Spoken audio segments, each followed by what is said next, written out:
Tomatoes are one of the most exciting things to grow in the garden, but they're also one of the most dangerous. Between pests and disease, there are a million things that could go wrong before you even get your first ripe tomato. So today, I'm going to teach you my top plants that I surround my tomato plants with to ensure that I protect my plants from disease and keep away the pests so that I get as much fruit as possible. And if you stick around to the end, I'm even going to tell you the plants that I would never plant near my tomatoes. So let's get started. Basil is a great protector for tomatoes. Tomatoes are often attacked by aphids and hornworms, and those are the two pests that the smell of basil leaves actively repels. Basil also has been shown to actually improve the flavor of the tomatoes that it grows next to. Basil is in the mint plant family, but it's quite different from some of the other mint plants.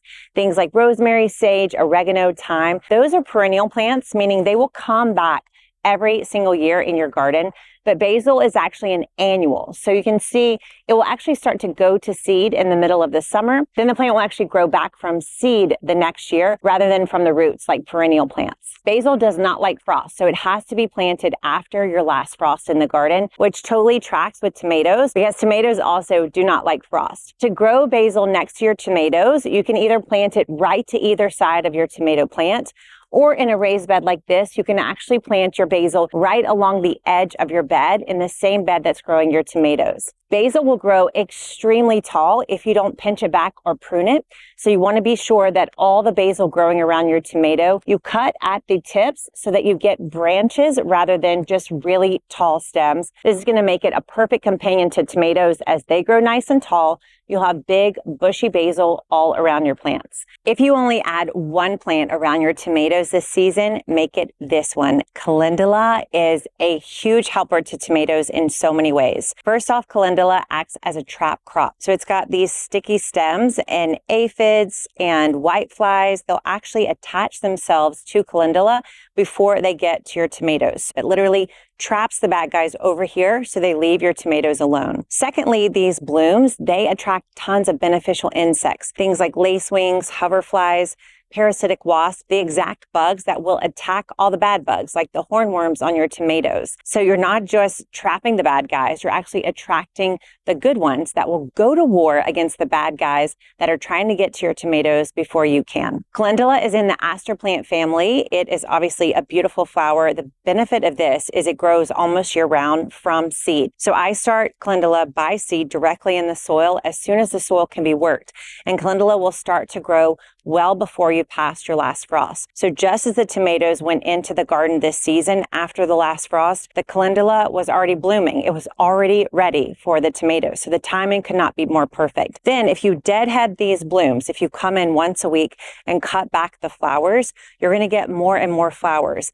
And then inside every single flower after it's done blooming are at least a dozen to 20 more seeds. And these seeds are so powerful. The minute they drop in the soil, a new plant will grow in its place. Calendula also has been shown in its roots to let off certain chemicals that also suppress nematodes. Plus, Calendula is edible. You can make all kinds of medicinal herbs, oils, teas with Calendula. You can top off your salads with the blooms. There are endless ways that you can use this plant, and it keeps your tomatoes safe from harm. It's a win-win. Next up is lettuce. Lettuce is unique as a companion plant for tomatoes because lettuce is actually a cool season plant, meaning that it prefers temperatures before your last frost. But tomatoes, they hate frost. So the way we work this is we plant lots of lettuce in your bed to start the season. So as soon as the soil can be worked, you'll plant lettuce around your tomato bed to prep it. And the way we use lettuce is it's a protection for your tomato plants as they first start to grow. I planted this at the beginning of March, and then by the end of April, when it was time to add tomatoes to my garden, I had this nice, well-covered patch of soil where I could just tuck in tomatoes right alongside the lettuces. Lettuces have these nice, really shallow roots, so they don't compete with tomatoes, but the little bit of growth that covers the soil made it such that the soil did not dry out and that there was plenty of protection for the tomatoes as they started to grow. Now, as it's warming up, I'll remove these lettuce plants and add in some new companion plants to surround my tomatoes. but they've been well protected up until this point and they're ready to be on their own. Marigolds are a great plant to put around your tomatoes. First of all, they are beautiful. They add a little bit of color. They're going to make you so happy, but also they are going to repel whiteflies and nematodes, two pests that are so often found on tomatoes. Marigolds are in the aster plant family, but they actually also prefer to grow when there's no chance of frost. You can grow marigolds from seed planted directly in the soil, but I like to buy some really small marigold starts from local nurseries. It just speeds up the process. And once you plant marigolds once, you can pick the blooms and grow the plant from seed year after year. So one marigold will supply all the marigolds you need for many seasons to come. There are tons of marigold varieties you can plant around your tomatoes. One of my favorites is the French or the gem marigold. That puts off a unique smell that is especially powerful with nematodes. So if you can find that variety either at the local nursery or in seeds, I highly recommend that one around your tomatoes. Next up is cilantro, which helps tomatoes in a way you probably wouldn't think. Most times at a store, you're going to see little baby cilantro plants selling at the same time as tomato plants. But these two plants actually don't grow at the same time. Cilantro is also a cool season plant, the kind of cilantro we like to eat in the kitchen. It loves to grow that in the earliest parts of the year or in the fall season. It does not like the heat. That's why it's doing what it's doing right now, which is putting out flowers and bolting. So cilantro needs to go near your tomato area early in the season. You want to put it in as soon as the soil can be worked. This was grown simply by putting some seeds right in the dirt. You're going to get lots of cilantro that you can harvest and enjoy early in the season, but the main magic happens later when this is going on with your cilantro, when it starts to flower and bolt and your tomatoes are starting to come up the trellis. The reason being is that this plant doesn't so much repel bad pests as it does attract good ones. It attracts good bugs, things like parasitic wasps, hoverflies, and ladybugs. These have all proven to be beneficial insects that actually attack the predators for your tomatoes. And the timing could not be better. Just as your tomatoes start to ripen, start to flower and fruit, your cilantro is going to bolt because that's when summer is really heating up. So you'll have flowers, you'll have seeds, and that's what's going to bring in all these predatory insects to help you protect your tomatoes. So when you see your cilantro do this, don't fret and definitely don't pull it out of the garden. Let it do its thing because it's going to bring in all the good bugs to keep your tomatoes growing. Now, you might be watching this and not even have a garden set up yet, or have a garden, but you definitely want to make it better. And if that's the case, then I want to invite you to an upcoming workshop that I'm teaching called the Garden Game Plan Workshop. In this 30-minute class, I'm going to teach you how to get the setup, the timing, and the planting right so that you love your garden as much as I love mine. You can find a place to sign up for the next class right below this video.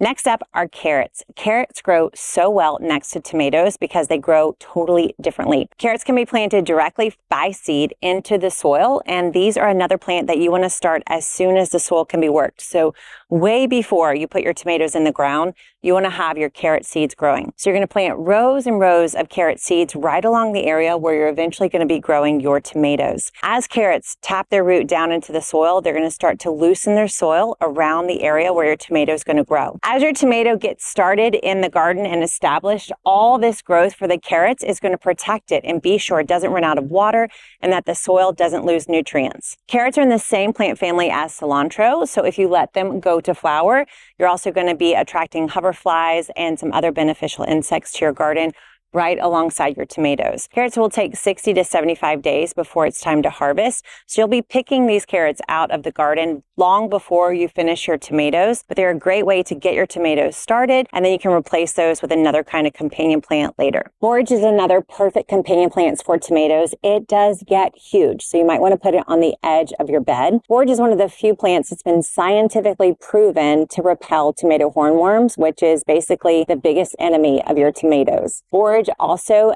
these blue flowers, they are little bee magnets, and your tomatoes are going to need lots of movement among all their pollen to create beautiful set fruit for you. So having more bees coming to your garden is always a plus. Borage also has a deep tap root that's been proven to bring up calcium and other nutrients from the soil. So if you have it near your tomatoes, this is going to help with a lot of the disease problems that tomatoes incur. Blossom end rot is usually prevented when calcium is available at your tomatoes' roots. You can plant borage from seed along the corners of your raised bed and get all these benefits without taking over your bed with these huge plants. These are just getting started, but bush beans are one of the most fantastic companion plants for tomatoes. First off, these are nitrogen fixing. So as the beans grow in the soil, they're actually fixing nitrogen underneath the soil. And tomatoes love lots of nitrogen in their first month or so of growth. So you want to have bush beans growing right alongside the edge of your garden where your tomatoes are planted. But they don't just add more nutrients to the soil around the tomatoes, they actually protect the tomatoes too. They've been shown to repel Colorado potato beetles and some leaf hoppers that will attack your tomatoes. There are two varieties of beans that are common in the kitchen garden, pole bean and bush bean. And with your tomatoes, you want to focus on bush beans. Bush beans grow in a bush, just as they said, but pole beans are going to grow long and tall. They're more indeterminate. So they're going to be fighting with space with your tomatoes. They're both going to be vertical climbers and they're going to be looking for sun together. So instead, you want to use bush beans right around the edges. And those two different types of growing styles is what will benefit both plants the most. You've heard me talk about lettuce and carrots and how those grow in the cool season and they'll need to be replaced later on. Well, bush beans are a great replacement. Just as you pull up those carrots or cut back that lettuce, you can just take some bush bean seeds and plant them in the place of all those plants. You'll get lots of nitrogen for your tomatoes, pest protection. Bonus, you'll get a ton of beans to eat with your tomatoes. Now, here's what not to grow near your tomatoes. First off are brassicas, broccoli, cauliflower, kohlrabi, Brussels sprouts. These, first of all, grow in a totally different season. They're in the cool season. Tomatoes are in the warm. But also, these two plants compete for the same kinds of nutrients, so you wouldn't want them to be right next to one another. Next up are potatoes. Potatoes and tomatoes are in the same plant family, and they share similar pest and disease. So if you have them near your tomatoes, you're likely creating like a pest highway where the pest can just go from one plant to the next. Also, if you haven't watched my video about why I never put potatoes in a raised bed, you should check that one out. I would never have potatoes near my tomatoes because I don't put them in raised beds anyway. The next thing is corn. Corn and tomatoes both share a similar pest. I think it's called the corn earworm. And that is also something that would create a pest highway if you have your corn right next to your tomatoes. Besides, corn is going to get super, super tall and your tomatoes are going to be growing really tall as well. You really don't want these two plants competing with each other for space and sunlight. And then finally, everyone says that fennel is a no-go when it comes to a companion plant. Supposedly, fennel puts off a secreted chemical that slows down the growth of other plants. So the experts say fennel needs to go in its own container far, far away from your tomatoes. Now, you're probably wondering how I keep all these plants going in my garden from cool season to warm season. I made you a step-by-step video on how to convert your garden from spring to summer, and you can watch all the steps right here.